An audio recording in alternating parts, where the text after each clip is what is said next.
प्यारे बच्चों, MP board class channel पर आप सभी का हार्दिक स्वागत है। बच्चों, इस वीडियो में हम एमपी बोर्ड के कक्षा 9वीं के गणित के अध्याय 10 व्रत की प्रश्नावली 10.4 के सभी प्रश्नों को हल करेंगे। तो वीडियो को पूरा अंत तक देखिएगा, जिससे आपको प्रश्नावली 10.4 के सभी प्रश्नों के हल आसान तरीके से समझ में आ जाएंगे। प्रश्न एक में हमें दिया गया है 5 सेंटीमीटर तथा 3 सेंटीमीटर त्रिज्या वाले दो वृत्त हैं। ठीक है। और दोनों वृत्त जो है दो बिंदुओं पर प्रतिच्छेद करते हैं तथा उन दोनों वृत्तों के केंद्र के बीच की दूरी 4 सेंटीमीटर है। तो वो उभयनिष्ठ जीवा की लंबाई ज्ञात कीजिए। उभयनिष्ठ जीवा क्या होगी? जहां दो बिंदुओं पर वो प्रतिच्छेद कर रहे हैं दोनों वृत्त, उन दोनों बिंदुओं को मिलाने वाली जो भुजा है वो उभयनिष्ठ जीवा होगी। तो इसको हल करते हैं। हमें दिया गया है दोनों वृत्तों के केंद्र की दूरी कितनी है? 4 सेंटीमीटर। तो हमने एक वृत्त का केंद्र ले लिया ए, दूसरे वृत्त का केंद्र ले लिया बी। इन दोनों के बीच की दूरी ले ली 4 सेंटीमीटर। ठीक है। फिर हमने 5 सेंटीमीटर वाला वृत्त खींच दिया, तो ए को केंद्र मानकर हमने 5 सेंटीमीटर वाला वृत्त खींच दिया और बी को केंद्र मानकर हमने 3 सेंटीमीटर वाला वृत्त खींच दिया। ठीक है। अब दोनों वृत्त दो बिंदुओं पर प्रतिच्छेद करते हैं, तो मान लेते हैं वो बिंदु पी और क्यू है। ठीक है। तो उभयनिष्ठ जीवा पी क्यू की हमें लंबाई ज्ञात करनी। पी क्यू की जो है लंबाई हमें ज्ञात करने को इस प्रश्न में कहा गया है।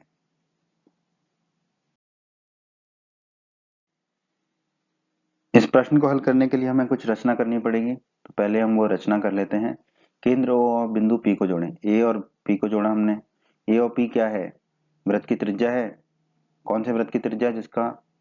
जिसकी त्रिज्या 5 सेंटीमीटर है, तो एपी होगा 5 सेंटीमीटर, हमने 5 लिख दिया। फिर हम केंद्र ए और बिंदु क्यू को जोड़ेंगे। केंद्र ए और बिंदु क्यू को जोड़ा। ठीक है। ये भी क्या है? वृत्त की त्रिज्या है। तो वृत्त की त्रिज्या कितनी दे रखी है? 5 सेंटीमीटर, तो हमने 5 लिख दिया। फिर हम दूसरे वृत्त में जाते हैं। दूसरे वृत्त में बिंदु बी और केंद्र बी और बिंदु पी को जोड़ें। केंद्र बी और बिंदु पी को जोड़ा, तो बी पी क्या होगा? वृत्त की त्रिज्या कितनी दे रखी है? छोटे वृत्त की त्रिज्या 3 सेंटीमीटर, तो हमने 3 लिख दिया। फिर केंद्र बी और बिंदु क्यू को जोड़ें। केंद्र बी और बिंदु क्यू को जोड़ा, ये भी क्या होगा? छोटे वृत्त की त्रिज्या, और कितनी दे रखी है? 3 सेंटीमीटर, तो हमने यहाँ पर 3 लिख दिया। तो ये हमने रचना की इस प्रश्न को हल करने के लिए। आइए अब हम इस प्रश्न को हल करते हैं। दोस्तों, हम जानते हैं 16 धन 9 25 होता है। ठीक है। 16 को हम क्या लिख सकते हैं? 4 का वर्ग। 9 को हम लिख सकते हैं 3 का वर्ग और 25 को लिख सकते हैं 5 का वर्ग। हम ऐसा क्यों कर रहे हैं ये आपको अभी समझ में आएगा। ठीक है। अब त्रिभुज एबीपी में देखते हैं। ये जो हरा वाला त्रिभुज है, ठीक है, जो ए बी है वो कितना है? 4 है, तो 4 की जगह हमने रख दिया ए बी। ठीक है। और जो बीपी है वो कितना है? 3 है, तो 3 की जगह हमने रख दिया बीपी। और एपी कितना है? 5 है, तो 5 की जगह रख दिया हमने एपी। तो हमारा आ गया ए बी का वर्ग धन बीपी का वर्ग बराबर एपी का वर्ग। और हम जानते हैं कि आधार का वर्ग धन लंब का वर्ग बराबर होता है कर्ण का वर्ग। तो पाइथागोरस प्रमेय से क्या होगा? जो तो एपी हमारा क्या हो जाएगा? कर्ण हो जाएगा। ठीक है। एपी कर्ण हो जाएगा। और हमें पता है कि कर्ण कर्ण के सम्मुख कोण जो होता है वो समकोण होता है। तो एपी का सम्मुख कोण कौन सा है यहाँ पर? एबीपी। एबीपी जो है एपी का सम्मुख कोण है, तो एबीपी कितना हो जाएगा? 90 डिग्री। ठीक है। एबीपी हो जाएगा 90 डिग्री। कहाँ से? पाइथागोरस प्रमेय से। इसे हम मान लेंगे समीकरण 1। से हम थोड़ा वही करते हैं। 16 धन 9 बराबर 25, और 16 को हम लिख देंगे 4 का वर्ग, 9 को लिख देंगे 3 का वर्ग और 25 को लिख देंगे 5 का वर्ग। ठीक है। अब त्रिभुज ए बी क्यू में, नीचे वाले त्रिभुज में, ठीक है, ए बी कितना दे रखा है हमें? 4, तो 4 की जगह रख देंगे ए बी। ठीक है। बी क्यू कितना दे रखा है? 3, तो 3 की जगह रख देंगे बी क्यू। ठीक है। ए क्यू कितना दे रखा है? 5, तो 5 की जगह रख देंगे ए क्यू। तो ये हो जाएगा हमारा ए बी का वर्ग धन बी क्यू का वर्ग बराबर ए क्यू का वर्ग। ठीक है। ये क्या हो जाएगा? हमारा आधार का वर्ग धन लंब का वर्ग बराबर कर्ण का वर्ग। तो ए क्यू क्या हो जाएगा? कर्ण हो जाएगा। ए क्यू हमें कर्ण मिल जाएगा। और कर्ण का सम्मुख कोण क्या होता है? समकोण होता है। तो पाइथागोरस प्रमेय से कोण ए बी क्यू, कोण ए बी क्यू कितना हो जाएगा? 90 डिग्री। कोण ए बी क्यू मिल जाएगा हमें 90 डिग्री। इसे हम मान लेंगे समीकरण 2। हमने समीकरण 1 और समीकरण 2 को लिख दिया। अब समीकरण 1 और समीकरण 2 को जोड़ने पर दोनों की बाईं तरफ को जोड़ लेंगे, दोनों की दाईं तरफ को जोड़ लेंगे। तो क्या हो जाएगा? कोण ए बी पी धन कोण ए बी क्यू बराबर 90 डिग्री धन कोण 90 डिग्री। ठीक है। 90 डिग्री धन 90 डिग्री कितना हो जाएगा? 180 डिग्री। तो हमारा आएगा कोण ए बी पी धन कोण ए बी क्यू बराबर 180 डिग्री। ठीक है। अब अब कोण एबीपी और कोण एबीक्यू अगर 180 डिग्री हैं तो हम क्या कह सकते हैं कि जो पीबीक्यू है वो क्या होगी, एक सीधी रेखा होगी। पीबीक्यू एक सीधी रेखा होगी, ठीक है। अगर पीबीक्यू एक सीधी रेखा होगी तो पीक्यू बराबर क्या हो जाएगा, पीबी धन बीक्यू, पीबी धन बीक्यू। और पीबी कितना दे रखा है हमें, 3। देखिए पीबी 3 है और बीक्यू कितना है, 3, तो बीक्यू की जगह रख दिया हमने 3, तो पीक्यू हो जाएगा 3 धन 3, ठीक है। 3 धन 3 कितना होगा, 6, तो पीक्यू बराबर कितना आ गया हमारा, 6 सेंटीमीटर। तो हमें ये ओवेनिस जीवा पीक्यू की लंबाई ज्ञात करनी थी, तो पीक्यू की लंबाई कितनी आ गई, 6 सेंटीमीटर। तो यही हमारा उत्तर होगा इस प्रश्न का दोस्तों। प्रश्न 2, प्रश्न 2 में कहा गया है यदि एक वृत्त की दो समान जीवाएं वृत्त के अंदर प्रतिच्छेद करें तो सिद्ध कीजिए कि एक जीवा के खंड दूसरी जीवा के संगत खंडों के बराबर हैं। इस प्रश्न को समझ लेते हैं हम। जो हमें दिया गया वो लिख लेते हैं। एक वृत्त के अंदर दो समान जीवाएं ए बी और सी डी वृत्त के अंदर प्रतिच्छेद करती हैं। सबसे पहले तो हमने ओ केंद्र का एक वृत्त खींच लिया, ठीक है। इसमें एक जीवा बना ली ए बी, दूसरी जीवा बना ली सी डी, ठीक है। और हमें दिया गया कि ये दोनों जीवाएं आपस में लंबाई में बराबर हैं, ठीक है। समान जीवाएं हैं मतलब लंबाई में बराबर हैं। तो ए बी और सी डी क्या है, समान लंबाई की जीवाएं हैं। ए बी और सी डी की लंबाई बराबर है, तो हमने लिख दिया ए बी बराबर सी डी, ठीक है। अब हम मान लेते हैं कि दोनों जीवाएं जो है ए बी और सी डी एक बिंदु पर प्रतिच्छेद करती हैं। इस बिंदु को हमने क्या मान लिया, ई मान लिया, ठीक है। अब हमें सिद्ध क्या करना है, हमें सिद्ध करना है कि एक जीवा के खंड दूसरी जीवा के संगत खंडों के बराबर है। खंड मतलब भाग। अब ये दोनों जीवाएं एक दूसरे को प्रतिच्छेद कर रही है, तो मतलब दो भागों में बांट रही हैं दोनों जीवाएं एक दूसरे को, ठीक है। जैसे कि लाल वाली जीवा का एक बड़ा भाग एक छोटा भाग, उसी प्रकार नीली वाली जीवा का एक बड़ा भाग और एक छोटा भाग। तो संगत खंड बराबर है, मतलब बड़े भाग आपस में बराबर हैं और छोटे भाग भी आपस में बराबर हैं। तो हमें सिद्ध करना होगा ए बराबर सी, ठीक है। और दूसरी चीज क्या सिद्ध करनी होगी, बी बराबर डी, संगत खंड आपस में बराबर है। तो हमें ये चीज सिद्ध करनी है इस प्रश्न में, तो अब हम इसको सिद्ध करेंगे।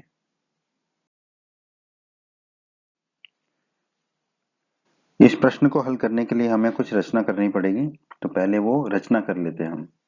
केंद्र ओ से जीवा एबी पर ओएम लंब डाला, केंद्र ओ से एक लंब डाला जीवा एबी पर ओएम, ठीक है। उसी प्रकार केंद्र ओ से जीवा सीडी पर एक लंब डाला ओएन, ओएन लंब है सीडी पर, ठीक है। ओएन लंब डाला सीडी पर और केंद्र ओ को बिंदु ई से जोड़ दिया, केंद्र ओ को बिंदु ई से जोड़ दिया उपपत्ति। अब हम इसको सिद्ध करते हैं।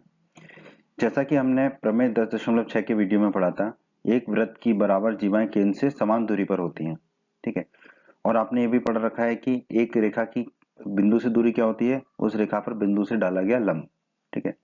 तो यहाँ पर ए बी और सी डी समान जीवाएं हैं, समान लंबाई की जीवाएं हैं, ठीक है। अगर ये समान लंबाई की जीवाएं हैं तो केंद्र से इनकी दूरी भी बराबर होगी। तो हम कह सकते हैं एमओ और एनओ क्या होगा, आपस में बराबर होगा, क्योंकि एमओ और एनओ क्या है, केंद्र से इन दोनों समान जीवाओं पर डाले गए लंब है। इसे हम मान लेते हैं समीकरण 1। त्रिभुज एमओई और त्रिभुज एनओई में, ठीक है। ये त्रिभुज एमओई है हरा वाला और पीला वाला त्रिभुज एनओई है, ठीक है। इन दोनों त्रिभुजों में देखते हैं कोण एम बराबर कोण एन, कोण एम और कोण एन बराबर है क्योंकि दोनों कोण 90 डिग्री के हैं, क्योंकि ओ एम और ओ एन जो है ए बी और सी डी पर लंब है, ठीक है। तो ये दोनों कोण कितने के होंगे, 90 डिग्री के। 90 डिग्री के हैं तो इंग्लिश में कहते हैं राइट एंगल, तो आर लिख दिया हमने। अब ओ ई बराबर ओ ई, ये ओवेनिस्ट भुजा है, ठीक है। तो ये बराबरी होगी और ये भुजा जो है ये राइट एंगल समकोण त्रिभुज 90 डिग्री के सम्मुख भुजा है, तो इसको क्या कह देंगे हम, एच हाइपोटेनियस कहते हैं अंग्रेजी में, ठीक है। अब एमओ बराबर एनओ, ठीक है। ये हमने अभी समीकरण 1 में निकाला था। दोनों जीवाओं पर डाले गए लंब बराबर होंगे, केंद्र से दूरी बराबर होगी उनकी, ठीक है। और ये भुजा है तो एस लिख दिया हमने साइड। अब आरएचएस नियम से क्या होगा, दोनों त्रिभुज सर्वांग सम होंगे, दोनों त्रिभुज सर्वांग सम होंगे, उनका क्रम देख लेते हैं। क्रम आरएचएस में हम कैसे निकालते हैं, समकोण त्रिभुज और जो भुजा है हाइपोटेनियस के अलावा वो जहां पर भी कर्ण को छू रही है, जहां पर भी कर्ण को छू रही है, तो कहां पर छू रही है कर्ण को, ओ पर, ठीक है। ओ पर छू रही है दोनों तरफ, तो फिर कर्ण का क्रम ले लेंगे ओ ई और ओ ई, ठीक है। तो हमारा क्या आ जाएगा, त्रिभुज एमओई सर्वांग सम होगा त्रिभुज एनओई के, एमओई सर्वांग सम होगा त्रिभुज एनओई के, किस नियम से, आरएचएस के नियम से। अब हमें पता है कि अगर दो त्रिभुज सर्वांग सम है तो सीपीसीटी के नियम से, मतलब कि सर्वांग सम त्रिभुजों के संगत भाग बराबर होते हैं, तो संगत भुजाएं भी बराबर होंगी। ठीक है, तो यहाँ पर पहली और आखिरी अक्षर ले लेते हैं त्रिभुज का, दाईं तरफ भी पहला और आखिरी अक्षर ले लेते हैं, तो हमें क्या मिलेगा, एम ई बराबर एन ई, एम ई बराबर एन ई, एम ई और एन ई आपस में बराबर मिल गए हमें। इसे हम मान लेंगे समीकरण 2। ए बी और सी डी आपस में बराबर है, ये हमें दिया गया प्रश्न में। हमें क्या दिया हुआ है प्रश्न में कि दो समान जीवाएं, ठीक है, तो ए बी बराबर सी डी हमें दिया गया है। दोनों तरफ 1/2 का गुणा करेंगे तो क्या मिलेगा हमें, 1/2 ए बी बराबर 1/2 सी डी। ठीक है, अब हमने अध्याय 10 की प्रमेय 10.3 के वीडियो में पढ़ा था, एक वृत्त के केंद्र से एक जीवा पर डाला गया लंब जीवा को समद्विभाजित करता है। ठीक है, तो यहाँ पर OM जो है AB पर लंब है, OM जो है AB पर लंब है, इसका मतलब OM जो है AB को समद्विभाजित करेगा, तो AM बराबर 1/2 AB होगा। ठीक है, क्योंकि AB जो है दो बराबर भागों में बटेगा, AM और BM, तो AM जो होगा पूरे AB का आधा होगा। ठीक है, उसी प्रकार ON जो है वो CD पर लंब है, तो इसका मतलब ON जो है CD को दो बराबर भागों में बांटेगा, इसका मतलब हम क्या पाएंगे, CN बराबर 1/2 CD होगा, क्योंकि जब ON CD को दो बराबर भागों में बांटेगा तो वो CN और DN होंगे, तो CN कितना होगा, CD का आधा होगा, तो हमने लिख दिया CN बराबर 1/2 CD। ठीक है, अब 1/2 AB जो है हम यहाँ पे रख देंगे, 1/2 AB की जगह क्या रख देंगे हम, AM, और 1/2 CD की जगह हम क्या रख देंगे, CN, तो हमें क्या मिलेगा, AM बराबर CN, AM और CN आपस में बराबर हो गए, ये हमें मिल गया यहाँ पर। इसे हम मान लेते हैं समीकरण 3। हमने समीकरण 3 को लिख लिया और समीकरण 2 को फिर से लिख लिया। ठीक है, अब समीकरण 3 और समीकरण 2 को जोड़ने पर तो दोनों के बाईं तरफ को जोड़ लेते हैं, तो क्या आ जाएगा, AM धन ME, और दोनों के दाएं तरफ को जोड़ लेते हैं तो क्या आ जाएगा, CN धन NE। ठीक है, अब आप देखिए AM ये है और ME ये है, इन दोनों को जोड़ेंगे तो हमें क्या मिलेगा, AE। ठीक है, तो AM धन ME कितना हो गया हमारा, AE। उसी प्रकार CN ये है हमारा और NE ये है, CN और NE को जोड़ेंगे तो क्या मिलेगा हमें, CE। तो CN और NE को हमने जोड़ा तो हमको मिल गया CE।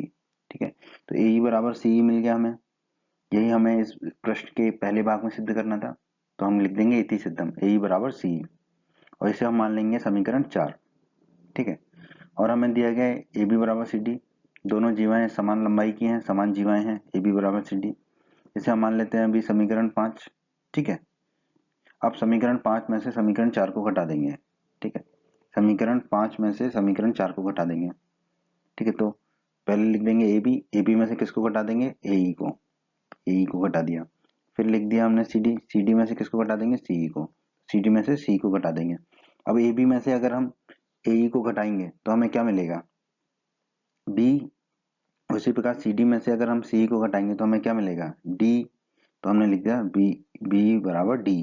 ठीक है, AB माइनस AE क्या लिख दिया हमने, B, और CD माइनस CE लिख दिया हमने D, तो B बराबर D हो गया हमारा। ठीक है, और ये हमें सिद्ध करना था दूसरे भाग में इस प्रश्न के, तो हम लिख देंगे इति सिद्धम। प्रश्न 3 में दिया गया है, यदि एक वृत्त की दो समान जीवाएं वृत्त के अंदर प्रतिच्छेद करें तो सिद्ध कीजिए कि प्रतिच्छेद बिंदु को केंद्र से मिलाने वाली रेखा जीवाओं से बराबर कोण बनाती है। ठीक है, तो ये जो प्रश्न है वो करीब करीब प्रश्न 2 की तरह ही है, इसको समझ लेते हैं। दिया गया हमें एक वृत्त के अंदर दो समान जीवाएं AB और CD वृत्त के अंदर प्रतिच्छेद करती हैं। ठीक है, तो हमने O केंद्र का एक वृत्त बना लिया, एक जीवा बना ली AB, और उसी के बराबर एक जीवा बना ली CD। ठीक है, और ये वृत्त के अंदर प्रतिच्छेद करती हैं एक दूसरे को, AB और CD आपस में बराबर हैं, ये प्रश्न में दिया गया है हमें। हम मान लेते हैं कि दोनों समान जीवाएं AB और CD बिंदु E पर प्रतिच्छेद करती हैं। ठीक है, अब प्रतिच्छेद बिंदु E को केंद्र O से मिलाने वाली रेखा कौन सी होगी, OE, वो हमने खींच दी OE। ठीक है, अब हमें सिद्ध करना है कि ये जो रेखा OE है जीवाओं AB और CD पर बराबर कोण बनाती है, अर्थात कोण OEA बराबर है कोण OEC के। ठीक है, तो ये हमें सिद्ध करना है इस प्रश्न में। इस प्रश्न को हल करने के लिए हमें रचना करनी पड़ेगी, तो वो रचना कर लेते हैं हम। ये बिल्कुल प्रश्न 2 की तरह ही रचना है। केंद्र O से जीवा AB पर OM लंब डाला। ठीक है, तो OM एक लंब डाला हमने AB पर। ठीक है, उसी प्रकार केंद्र O से जीवा CD पर हमने एक लंब डाला ON। ठीक है, ON लंब डाला CD पर। ठीक, अब हम इसको सिद्ध करते हैं। ठीक है, रचना हो गई हमारी। अब हम इसको सिद्ध करते हैं। तो बिल्कुल प्रश्न 2 की तरह ही प्रमेय 10.6 में हमने पढ़ा था, एक वृत्त की बराबर जीवाएं केंद्र से समान दूरी पर होती हैं और किसी भी जीवा की केंद्र से दूरी क्या होती है, केंद्र से डाला गया जीवा पर लंब। ठीक है, तो यहाँ पर जो लंब डाले जीवाएं हैं ए बी और सी डी ये बराबर हैं। ठीक है, तो इन जीवाओं पर केंद्र से डाले गए लंब जो है वो भी बराबर लंबाई के होंगे। तो एमओ बराबर एनओ होगा, एमओ और एनओ आपस में बराबर होंगे लंबाई में। इसे हम मान लेंगे समीकरण 1। अब बिल्कुल जैसा हमने प्रश्न 2 में हल किया था वैसा ही हल करेंगे। त्रिभुज एमओई हरे वाला त्रिभुज और त्रिभुज एनओई पीले वाले त्रिभुज में कोण एम बराबर कोण एन, कोण एम और कोण एन आपस में बराबर होंगे। क्यों? क्योंकि दोनों 90 डिग्री के हैं, दोनों लंब हैं केंद्र से जीवाओं पर। ठीक है, दोनों 90 डिग्री के हैं मतलब समकोण है, समकोण है मतलब अंग्रेजी में राइट एंगल कहते हैं, तो हमने लिख दिया आर। ओई बराबर ओई, ये उभयनिष्ठ भुजा है ओई। ठीक है, ये तो बराबर होगी। और ये समकोण त्रिभुज की सम्मुख भुजा है तो ये कर्ण होगी, कर्ण को अंग्रेजी में कहते हैं हाइपोटेनियस, तो हमने लिख दिया एच। अब एमओ बराबर एनओ ये हमने समीकरण 1 में निकाला था, केंद्र से जीवाओं पर डाला गया लंब बराबर है। अब ये एस है तो हमने लिख दिया साइड के लिए एस लिख दिया, भुजा है। अब आरएचएस नियम से क्या होगा, दोनों त्रिभुज सर्वांग सम होंगे। क्रम क्या होता है आपको पता है, जो भुजा होती है हाइपोटेनस के अलावा कर्ण के अलावा, वो भुजा कर्ण को जहां पर भी काटती है। ठीक है, तो ये कर्ण को कहां पर काट रही है, ओ पर। ठीक है, तो कर्ण का क्रम वही ले लेते हैं, वहां से शुरू करके ओ ई ओ ई। ठीक है, दोनों तरफ वही आ जाएगा। तो सर्वांगसम त्रिभुजों का क्रम क्या होगा, जो समकोण त्रिभुज है वो और जो हमने कर्ण का क्रम लिया है। ठीक है, समकोण त्रिभुज फिर जो कर्ण का क्रम है, तो हम कह पाएंगे यहाँ से त्रिभुज एम ओ ई, त्रिभुज एम ओ ई सर्वांग सम होगा त्रिभुज एन ओ ई के, त्रिभुज एन ओ ई के सर्वांग सम होगा। किस नियम से, आरएचएस के नियम से। ठीक है, ये दोनों त्रिभुज सर्वांग सम हो गए। तो हमें पता है सीपीसीटी के नियम से सर्वांग सम त्रिभुजों के संगत भाग बराबर होते हैं, तो संगत कोण भी बराबर होंगे। तो अब आप देखिए, हम पहले अक्षर को आखिरी में ले जाएंगे तो क्या बनेगा, कोण ओ ई एम। फिर दाईं तरफ भी पहले अक्षर को आखिरी में ले जाएंगे तो क्या बनेगा, कोण ओ ई एन। तो कोण ओ ई एम बराबर कोण ओ ई एन होगा, कोण ओ ई एम और कोण ओ ई एन आपस में बराबर होंगे। अब कोण ओ ई एम जो है वो कोण, उसको हम कोण ओ ई ए लिख सकते हैं, बिल्कुल लिख सकते हैं, क्योंकि एम जो है ए पर ही स्थित है या ए बी पर ही स्थित है, हम कह सकते हैं। तो कोण ओ ई एम को हमने लिख दिया कोण ओ ई ए, उसी तरह प्रकार कोण ओ ई एन को लिख दिया हमने कोण ओ ई सी। ठीक है, कोण ओ ई सी। और यही हमें सिद्ध करना था कि कोण ओ ई एम ओ ई ए और कोण ओ ई सी आपस में बराबर होंगे। तो हम कह सकते हैं इति सिद्धम, जो हमें सिद्ध करना था वो हमने सिद्ध कर दिया। प्रश्न 4 में हमें दिया गया है, यदि एक रेखा दो संकेंद्री वृत्तों, संकेंद्री वृत्तों का मतलब होता है एक ही केंद्र वाले वृत्त, ठीक है, जिनका केंद्र एक ही हो, समान केंद्र हो, को जिनका केंद्र O है, ए बी सी और डी पर प्रतिच्छेद करे काटे, तो सिद्ध कीजिए ए बी बराबर सी डी है। ठीक है, यहाँ पर हमें आकृति भी दी गई है। ठीक है, तो हमें क्या दिया गया, एक ही केंद्र O वाले दो वृत्त हैं। ठीक है, O केंद्र वाले दो वृत्त, एक ये लाल रंग का वृत्त और एक ये नीले रंग का वृत्त। ठीक है, एक रेखा है जो दोनों संकेंद्रीय वृत्तों को बिंदु ए बी सी और डी पर काटती है। तो हमने एक रेखा खींची, ये दोनों वृत्तों को कहाँ काट रही है, ए पर, बी पर, सी पर और डी पर। ठीक है, नीले वाले वृत्त को ये काट रही है ए और डी पर और लाल वाले वृत्त को काट रही है सी और डी पर। तो हमें सिद्ध करना है ए बी बराबर सी डी होगा। ए बी ये वाला भाग किसके बराबर होगा, सी डी के बराबर होगा। ये हमें सिद्ध करना है इस प्रश्न में। ठीक है, तो प्रश्न को हल करने के लिए हमें छोटी सी रचना करनी होगी, वो कर लेते हैं। पहले हम केंद्र O से जीवा AD पर OM लंब डालते हैं। ठीक है, AD पर हमने लंब डाला केंद्र O से OM।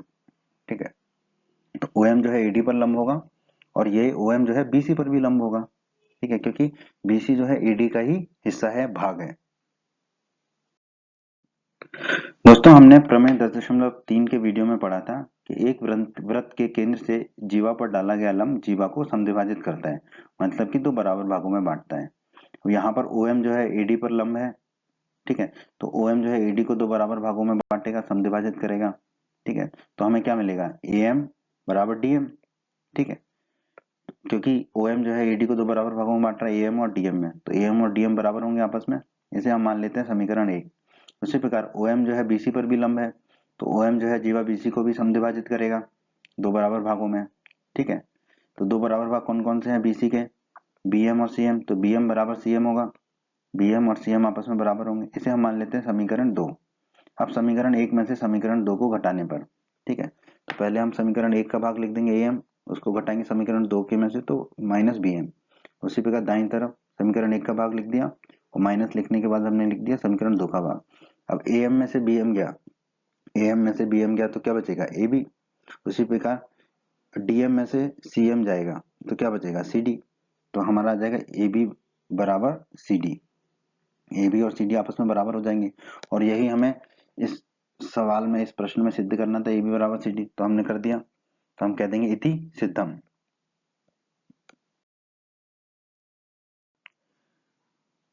प्रश्न 5 में दिया गया है दोस्तों में, एक पार्क में 5 मीटर त्रिज्या वाले वृत्त पर, इसका मतलब एक पार्क में 5 मीटर त्रिज्या वाला एक वृत्त है, पर खड़ी तीन लड़कियां उस वृत्त पर खड़ी हैं। उनका नाम है रेशमा, सलमा और मनदीप, खेल रही हैं वो।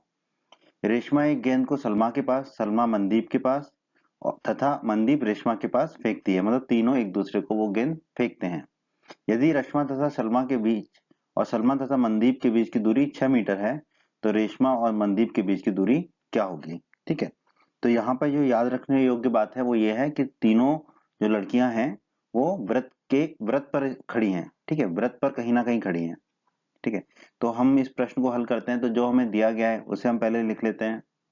ठीक है, हमें दिया गया है कि 5 मीटर त्रिज्या वाले वृत्त पर तीन लड़कियां रेशमा, सलमा और मनदीप खेल रही हैं। तो हमने एक वृत्त ले लिया 5 मीटर त्रिज्या वाला। ठीक है, इस वृत्त की त्रिज्या 5 मीटर है। मान लिया कि रेशमा वृत्त के बिंदु R पर खड़ी है। ठीक है, क्योंकि रेशमा R से शुरू होता है तो हमने R ले लिया। इसी प्रकार हमने मान लिया सलमा S बिंदु पर खड़ी है वृत्त के, और जो मनदीप है वो वृत्त के M बिंदु पर खड़ी है।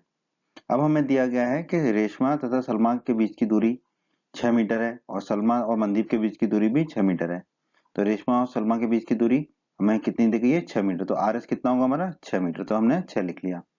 उसी प्रकार हमें दिया गया सलमा और मनदीप के बीच की दूरी भी 6 मीटर है। तो सलमा और मनदीप के बीच हमने एक भुजा खींच ली, रेखा खींच ली। ठीक है, तो ये जो बीच की दूरी है, ये जो भुजा की लंबाई है SM, ये भी कितना होगा, 6 मीटर। तो हमने 6 लिख दिया। अब हमें ज्ञात क्या करना है, ज्ञात हमें करना है इस प्रश्न में रेशमा तथा मनदीप के बीच की दूरी को। ठीक है, रेशमा और मनदीप के बीच की दूरी को ज्ञात करना है, तो वो दूरी क्या होगी, RM। ठीक है, ये जो RM है, नीली रेखा, ये हमें ज्ञात करना है इस प्रश्न में। ठीक है, तो अभी हमने प्रश्न को समझा, अब हम इसको हल करेंगे। इस प्रश्न को हल करने के लिए हमें कुछ रचना करनी होगी, तो हम पहले वो रचना कर लेते हैं। केंद्र O और बिंदु R को जोड़ें, O और R को जोड़ दिया हमने। केंद्र O और बिंदु M को जोड़ें, O और M को जोड़ दिया। केंद्र O और बिंदु S को जोड़ें, तो O और S को हमने जोड़ दिया। ठीक है, अब आप देखिए OR, OM और OS ये क्या है, ये एक वृत्त की त्रिज्याएं हैं। ठीक है, और वृत्त की त्रिज्या हमें कितनी दे रखी है, 5 मीटर की त्रिज्या वाला वृत्त दे रखा है, तो हम इन सबके आगे लिख देंगे 5। ठीक है, अब हम मान लेते हैं कि जो रेखा RM और OS है, RM और OS, ठीक है, ये जो दोनों रेखा हैं, ये एक बिंदु है P, उस पर प्रतिच्छेद करती हैं, तो यहाँ पर हमने लिख दिया P। ठीक है, अब केंद्र O से जीवा RS पर लंब डालते हैं OL, ये है आपकी RS जीवा। ठीक है, अब इस पर हम केंद्र O से लंब डाल देते हैं OL, एक OL हमने लंब डाल दिया इस जीवा पर। ठीक है, तो OL लंब हो गया RS पर, ये हमने रचना कर दी।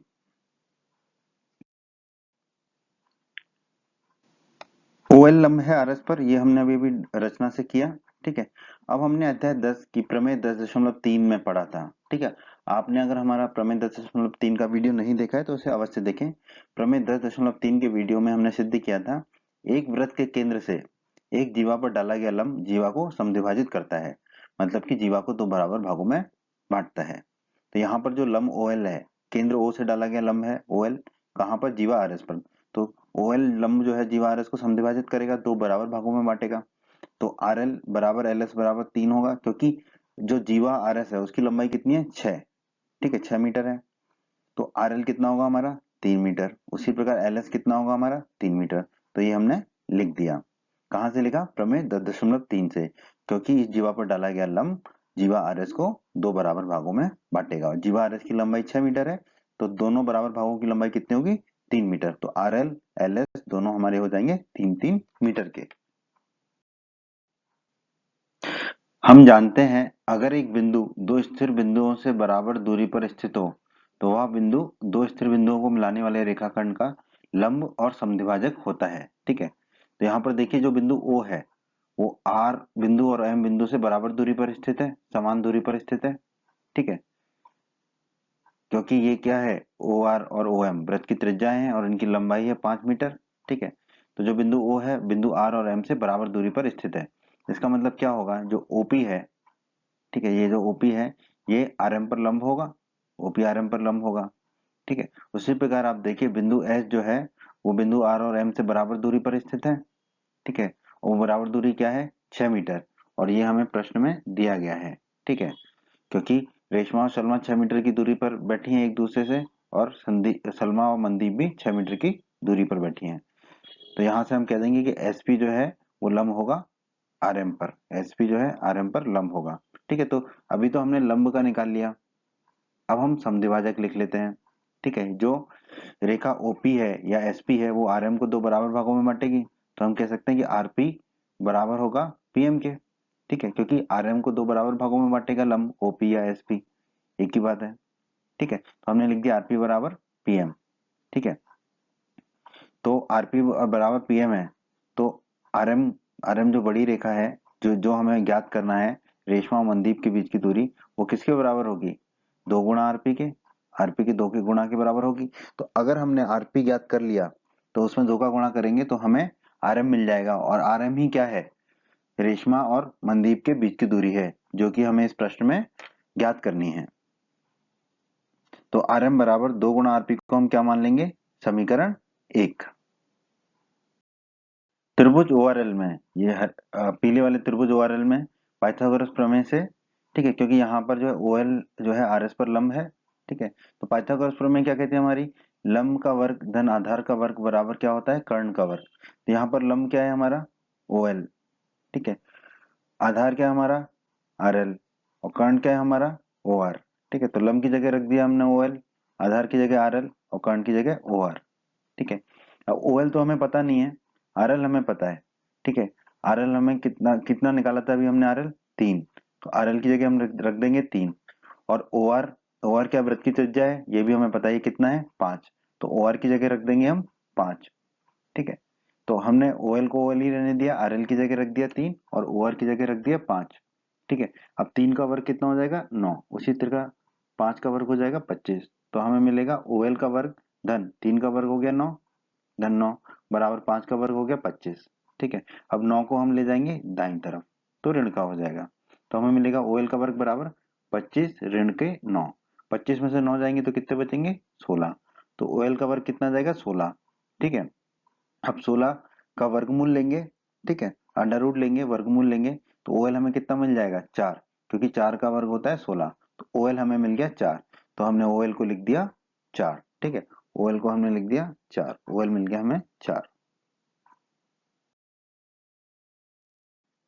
आगे बढ़ते हैं दोस्तों, अब त्रिभुज ORS में। ठीक है, ये जो हरा वाला त्रिभुज है इसमें, ठीक है, area of ORS, air ORS का क्षेत्रफल कितना होगा, किसी भी त्रिभुज का क्षेत्रफल क्या होता है दोस्तों, हमने पढ़ा था 1/2 गुणा आधार गुणा ऊंचाई, या 1/2 गुणा आधार गुणा संगत शीर्षलंब। संगत शीर्षलंब मतलब उस आधार पर जो शीर्षलंब होगा वो। ठीक है, तो ORS का क्षेत्रफल कितना जाएगा, 1/2 गुणा OS गुणा RP। ठीक है, OS जो है यहाँ पर आधार हो गया, और इस पर संगत शीर्षलंब कौन सा है इस त्रिभुज में, RP। ठीक है, तो इसका क्षेत्रफल कितना आ जाएगा ORS का, 1/2 गुणा OS गुणा RP। ठीक है, इसे हम मान लेते हैं समीकरण 2। अब ORS का क्षेत्रफल एक और तरीके से निकाला जा सकता है, अगर हम RS को आधार मान लें तो संगत शीर्षलंब क्या होगा हमारा, OL। ठीक है, तो ORS के क्षेत्रफल को हम क्या लिख सकते हैं, 1/2 RS गुणा OL भी लिख सकते हैं। इसे हम मान लेते हैं समीकरण 3। ठीक है, अब देखिए समीकरण 2 और समीकरण 3 बराबर है। ठीक है, क्योंकि इनकी बाईं तरफ जो है वो क्या है, ORS का क्षेत्रफल, ORS का क्षेत्रफल, तो दोनों को हम बराबर कर देंगे।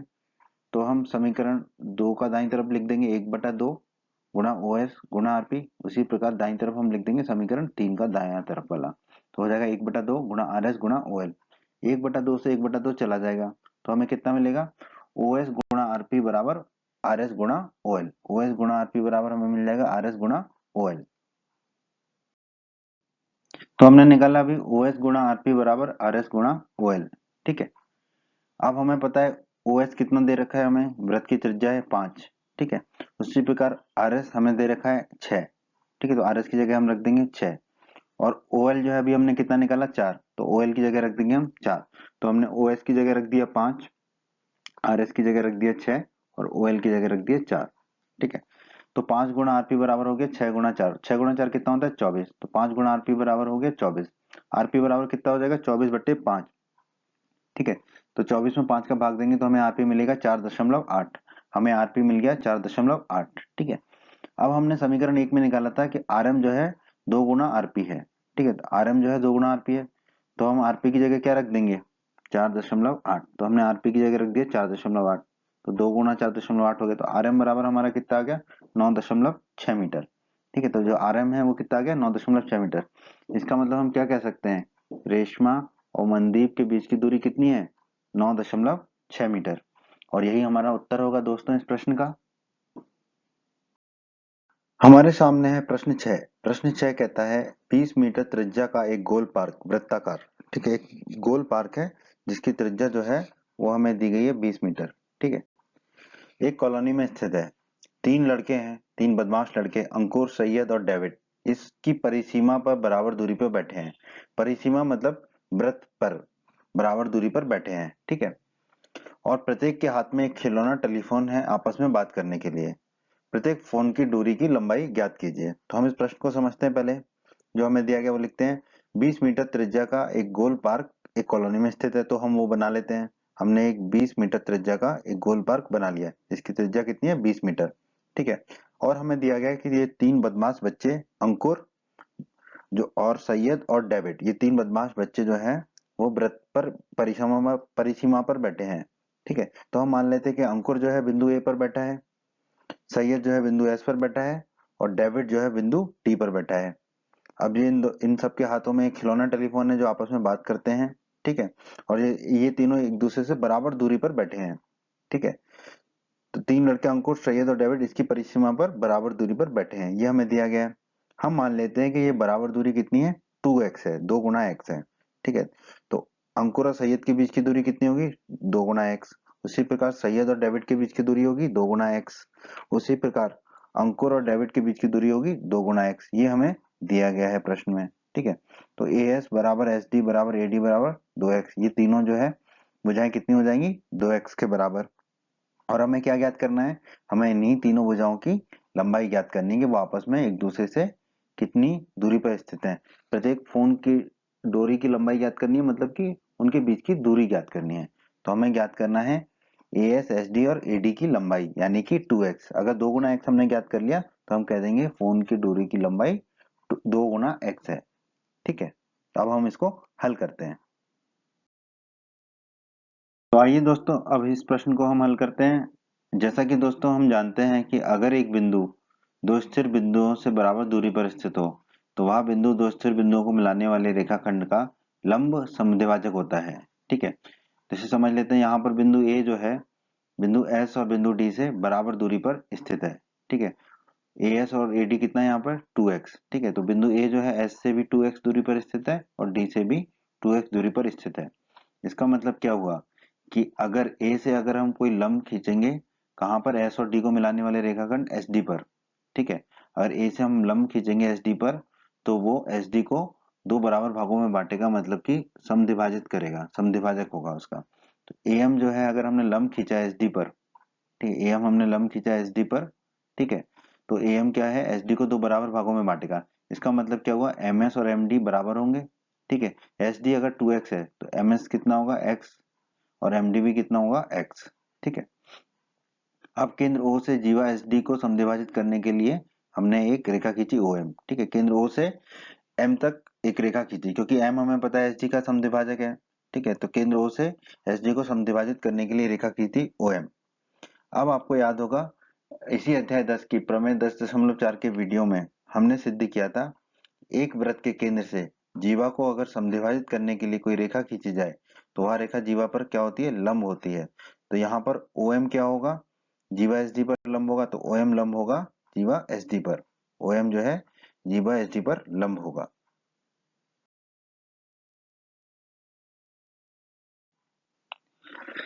अब समकोण त्रिभुज एएमएस में, ठीक है, ये जो नीला वाला त्रिभुज है एएमएस, ये समकोण त्रिभुज है क्योंकि एएम और एएम जो है लंब है एसडी पर, ठीक है।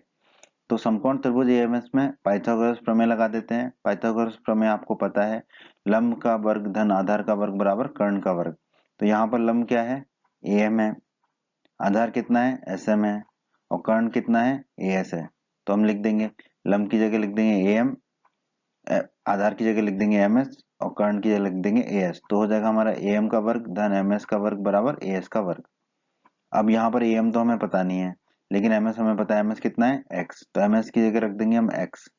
और हमें एएस पता है, एएस कितना है यहाँ पर 2x, 2 गुना एक्स, तो एएस की जगह रख देंगे 2x, 2 गुना एक्स। तो एएम के वर्ग को तो एएम के वर्ग ही रख दिया, एमएस को हमने रख दिया एक्स, तो हो गया एक्स का वर्ग। इसी प्रकार एक्स को रख दिया हमने 2 गुना एक्स, तो ये हो गया 2 गुना एक्स का वर्ग, ठीक है। अब 2 गुना एक्स का वर्ग कितना हो जाएगा, 4 गुना एक्स का वर्ग, ठीक है। 2 का वर्ग हो जाएगा 4 और एक्स का वर्ग हो जाएगा एक्स का वर्ग, ठीक है। तो ये हो जाएगा 4 गुना एक्स का वर्ग और ये हो जाएगा एक्स का वर्ग, ठीक है। अब एक्स के वर्ग को हम ले जाएंगे दाईं तरफ, तो एम का वर्ग बराबर आ जाएगा हमारा 4 गुना एक्स का वर्ग ऋण एक्स का वर्ग। 4 गुना एक्स के वर्ग में से एक एक्स का वर्ग गया तो कितना हो जाएगा, 3 गुना एक्स का वर्ग। तो एम वर्ग कितना आ जाएगा हमारा 3 गुना एक्स का वर्ग। तो एम कितना आ जाएगा हमारा अंडर रूट 3 गुना एक्स, एम आ जाएगा हमारा अंडर रूट 3 गुना एक्स। हमने अभी निकाला एम बराबर अंडर रूट 3x, ठीक है। एओ बराबर 20 मीटर, क्योंकि एओ क्या है, वृत्त की त्रिज्या है, ठीक है। वो वृत्त का केंद्र है और ए जो है एक बिंदु है वृत्त पर, तो एओ क्या होगी, वृत्त की त्रिज्या, और वृत्त की त्रिज्या में दी गई है 20 मीटर, ठीक है। अब हम देखते हैं एओ धन ओ एम, ये दोनों मिलकर किसके बराबर होंगे, ए एम के। एओ हमें पता है 20 मीटर, तो एओ की जगह रख दिया हमने 20। ए एम हमें पता है अंडर रूट 3x, तो ए एम की जगह रख दिया हमने अंडर रूट 3x, ठीक है। अब ये 20 को हम ले जाएंगे दाईं तरफ, तो ओ एम हमारा कितना आ जाएगा अंडर रूट 3x ऋण का 20, तो हम ओ एम को लिख देंगे अंडर रूट 3x ऋण का 20, ठीक है। अब त्रिभुज ओ एम एस में, समकोण त्रिभुज ओ एम एस में, ये जो पीला वाला समकोण त्रिभुज है ओ एम एस, इसमें पाइथागोरस प्रमेय लगाएंगे। पाइथागोरस प्रमेय क्या कहती है, लंब का वर्ग धन आधार का वर्ग बराबर कर्ण का वर्ग, ठीक है। लंब यहाँ पर ओ एम है, आधार यहाँ पर एम एस है, और कर्ण यहाँ पर ओ एस है। तो लंब की जगह रख देंगे ओ एम, आधार की जगह एम एस और कर्ण की जगह ओ एस, ठीक है। अब ओ एम की लंबाई कितनी है, अंडर रूट 3x ऋण 20, तो वो लिख दिया हमने। उसी प्रकार एम एस कितना है x, तो एम एस की जगह रख दिया x। उसी प्रकार ओ एस कितना है हमारा, ओ एस वृत्त की त्रिज्या है 20, तो ओ एस की जगह रख दिया हमने 20। अब दोस्तों बचपन में आपने एक सूत्र पढ़ा होगा, a माइनस बी का वर्ग कितना होता है, a का वर्ग धन b का वर्ग ऋण 2 गुना a गुना b। तो इसी सूत्र का भी हम उपयोग करेंगे। तो अंडर रूट 3x ऋण 20 का वर्ग क्या हो जाएगा, अंडर रूट 3x का वर्ग हो जाएगा 3 गुना x का वर्ग। उसी प्रकार फिर धन b का वर्ग के लिए लिख देंगे 20 का वर्ग ऋण 2 गुना, एक की जगह रख देंगे अंडर रूट 3x, b की जगह रख देंगे गुना 20, ठीक है। तो ये हो गया, फिर x का वर्ग तो x का वर्ग हो जाएगा और फिर 20 का वर्ग 20 का वर्ग हो जाएगा। अब यहाँ पर 20 के वर्ग से 20 के वर्ग को हम काट देंगे और 3 गुना x का वर्ग धन x का वर्ग, ये दोनों मिलके क्या हो जाएंगे 4 गुना x का वर्ग, ठीक है। और बाकी क्या बचेगा, 2 गुना 20 कितना हो जाएगा, 2 गुना 20 40 हो जाएगा, तो 40 गुना अंडर रूट 3x हो जाएगा बराबर कितना हो जाएगा, शून्य, जीरो, क्योंकि ये 20 का वर्ग कट चुका है इस 20 के वर्ग से। तो हमें मिलेगा 4 गुना x का वर्ग ऋण 40 गुना अंडर रूट 3x बराबर शून्य। अब अगर हम 4x को कॉमन ले लें, ठीक है, दोनों में 4x कॉमन आएगा, दोनों पदों में हम देखेंगे तो, ठीक है। तो पहले पद में 4x कॉमन लिया तो क्या बचेगा x, तो हमने लिख दिया x ब्रैकेट के अंदर। दूसरे पद में से 4x कॉमन लेंगे तो हमें कितना मिलेगा, 40 में से 4 कॉमन लेंगे तो 10, और रूट 3x में से x कॉमन लेंगे तो रूट 3, तो 10 गुना रूट 3, और ऋण का चिन्ह है तो ऋण का चिन्ह लगा दिया बराबर शून्य, ठीक है। अब या तो 4x शून्य होगा या ब्रैकेट के अंदर वाली चीज शून्य होगी। 4x शून्य होगा तो x बराबर शून्य हो जाएगा, और अगर ब्रैकेट के अंदर वाली चीज शून्य है तो x ऋण 10 गुना अंडर रूट 3 बराबर शून्य हो जाएगा। तो ऋण के 10 गुना अंडर रूट 3 को हम दाईं तरफ ले जाएंगे तो धन का हो जाएगा, तो x बराबर हमारा मिल जाएगा 10 गुना अंडर रूट 3। अब x बराबर 0 तो संभव नहीं है, क्योंकि दूरी कुछ ना कुछ तो होगी, तो x बराबर 0 संभव नहीं है। तो क्या संभव होगा, x बराबर 10 गुना अंडर रूट 3। अब हमें पता है sd बराबर कितना है, 2x है, sd 2x के बराबर है, तो x का मान रख देंगे, तो sd बराबर 2x, x का मान रख देंगे, x कितना है 10 गुना अंडर रूट 3, तो x की जगह रख दिया 10 गुना अंडर रूट 3, तो sd या 2x हमारा कितना आ गया 20 गुना अंडर रूट 3। अब हमें पता है as बराबर sd बराबर ad बराबर 2x है, क्योंकि ये तीनों बदमाश बच्चे अंकुर, सैयद और डेविड बराबर दूरी पर बैठे हैं और वो दूरी हमने मानी थी 2x। ठीक है, तो as sd और ad कितना है 2x, 2x का मान हम निकाल चुके हैं 20 गुना अंडर रूट 3।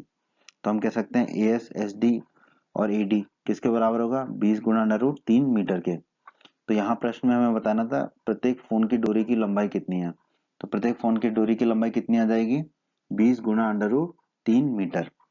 यही हमारे इस प्रश्न का उत्तर भी होगा दोस्तों। ये तीनों लंबाई आपस में बराबर होंगी और ये लंबाई कितनी है, 20 गुना अंडर रूट 3 मीटर। यही हमारे इस प्रश्न का उत्तर है दोस्तों।